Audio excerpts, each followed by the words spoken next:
अब एक श्रोता, ऐसे में क्या किया जाए? व्यास जी बिल्कुल, एक श्रोता आया इतने बड़े हॉल में, क्या कथा सुनाई जाए अब एक को? तो वो जो एक श्रोता था बोले कथा सुनाइए व्यास जी। बोले अब तुम एक हो और एक को कथा क्या सुनाना? तो श्रोता ने क्या तर्क दिया, बोला कि मान लो आपके पास 100 घोड़े हों और 99 एक समय पर मौजूद ना हो, तो क्या उस एक घोड़े को इसीलिए घास नहीं डालोगे कि 99 मौजूद नहीं है? तर्क भी कितना सुंदर दिया था, इसीलिए थोड़ा ही एक को घास नहीं डालेंगे कि 99 नहीं। व्यास जी बोले चलो तुम्हें कथा सुनाते। अब पहले श्रोता, पहले 1-2 घंटे तो श्रोता कहे वाह, 1-2 घंटे सुनाते गए व्यास जी, तो कहे वाह। जब 3 घंटे हो गए सुनाते सुनाते, तो वाह वाह भीतर ही भीतर श्रोता की आह आह आह होने लगी। सुनाते गए, व्यास जी का भी मन लग रहा था कथा सुनाने। उन्होंने सोचा कि श्रोता भी अच्छे से सुन रहा होगा।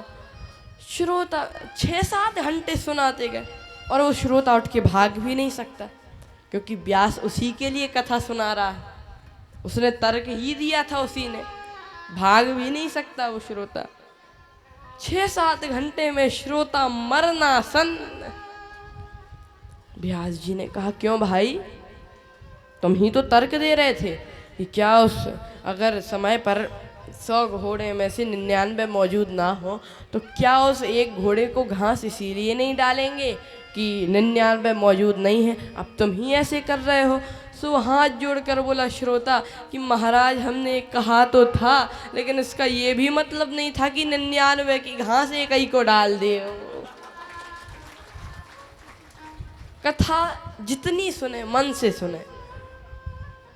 तो मैं आप सबको बता रहा था कि भय सब साथ की रात न राम दर्श मिट गई कलुसाई, आई रहे जब ते 2 भाई, कहे राम बन कवन सुआवा, कहे राम बन सुहावा, कहे राम बन सुनहु सुमंत अवध जियावा, राम बन सुहावा, कहे राम बन। रे गा मा पा मा गा मा रे गा रे रे दादा नी रे दादा नी रे दादा नी रे गा मा दा नी सा नी दा पा दा मा पा गा मा रे गा सा रे नी सा, कहे राम बन सुहावा, कहे राम बन। अब वहां पर सुमंत जी लौट कर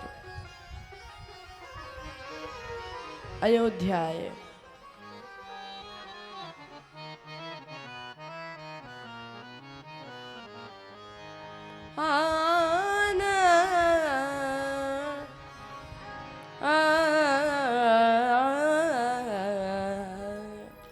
सुमंत जी वापस अयोध्या में आते, रात में प्रवेश किया ताकि कोई मिले ना अयोध्या में, वरना सब पूछेंगे कि राम जी लौट कर आए कि नहीं। राम जी लौट कर बिल्कुल रात में प्रवेश किया, सोचा कि सब सो गए होंगे, लेकिन राम जी के बिना नींद किसे आवे। सब लोग, कोई नहीं सोया था। सुमंत जी राजमहल में रथ को वहीं पर रखकर अंदर गए, तब सब पुरवासियों ने रथ की आवाज़ सुनकर राजमहल में आए, राजमहल के बाहर। तो सोचा कि रथ तो यहीं रखा है, राम जी लौट कर आ गए होंगे। किसी ने कहा हो सकता है आ गए, दूसरा बोला नहीं आए। क्यों? कहा घोड़ों की दशा तो देखो, गरही गात जिमि आतप ओरे। घोड़ों की दशा, इसीलिए लगता है कि राम जी नहीं है। अंदर गए सुमंत जी, सोचते हैं कि क्या समाचार सुनाऊंगा मैं कौशल्या जी को और दशरथ जी को, जीवन जासु राम, जिनके राम जी ही जीवन है। दशरथ जी के पास सुमंत जी आए। दशरथ जी बोले अरे सुमंत आ गए, राम लक्ष्मण सीता भी आ गए होंगे, कोई बात नहीं, तुमने ठहरा दिया होगा उनको, उन्हें विश्राम करने दो। सुमंत जी बोले कि राम सखा तब नाव मगाई, प्रिय ही चढ़ाई चढ़े रघुराई।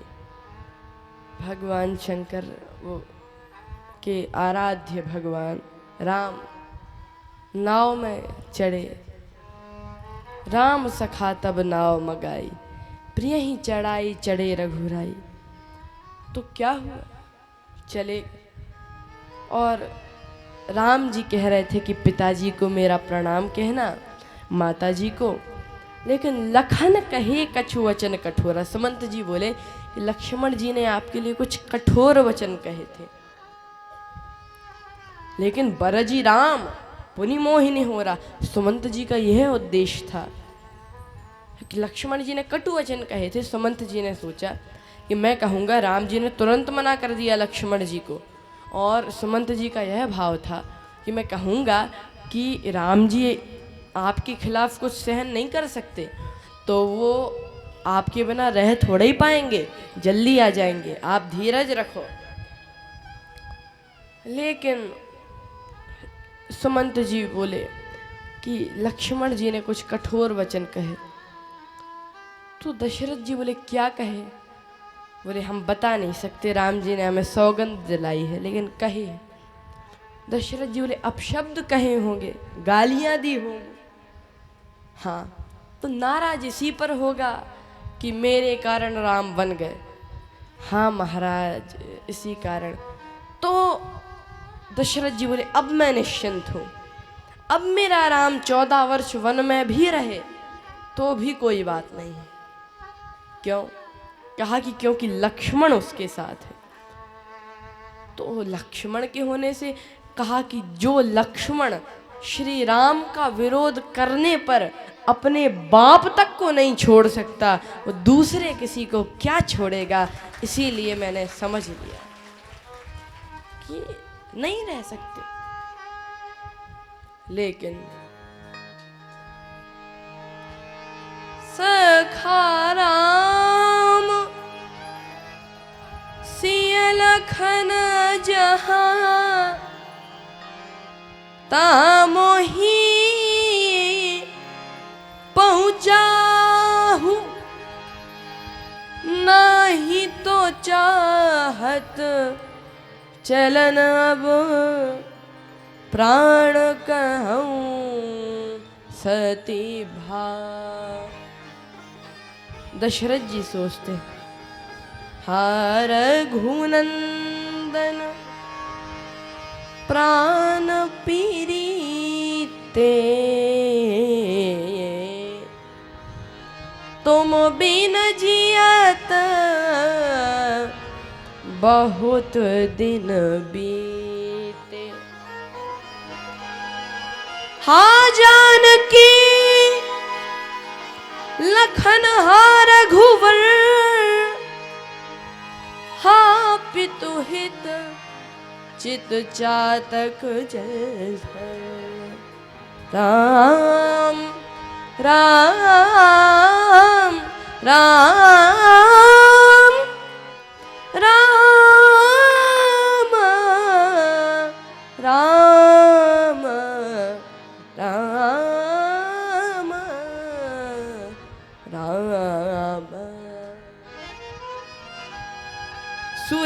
सूर्यास्त होने पर जैसे अंधकार सब जगह छा जाता है, उसी तरह अथयो आज भानुकुल भानु। महाराज दशरथ ने अपना शरीर तृण के समान त्याग दिया। जियत राम बिदु बदन निहारा, राम विरह कर मरण संवारा। दशरथ जी वंदऊ अवध भुआल, सत्य प्रेम जेहि राम पद। बिछुरत दीन दयाल, प्रिय तन तृण एव परिहर्यो। तृण के समान तृणवत त्याग दिया अपने शरीर को।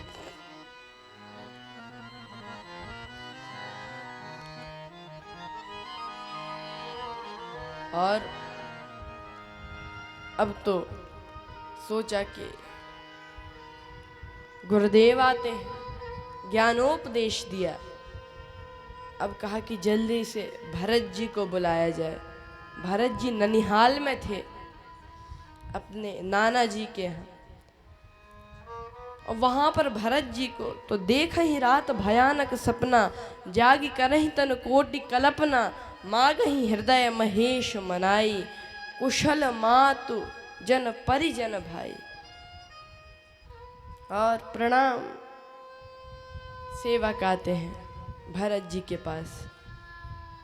भरत जी से कहते हैं कि अयोध्या चलिए। भरत जी ने सोचा अचानक अयोध्या, रथ में बैठे और दूतों को, सेवकों को बीच में ही रोना आ जाता है। लेकिन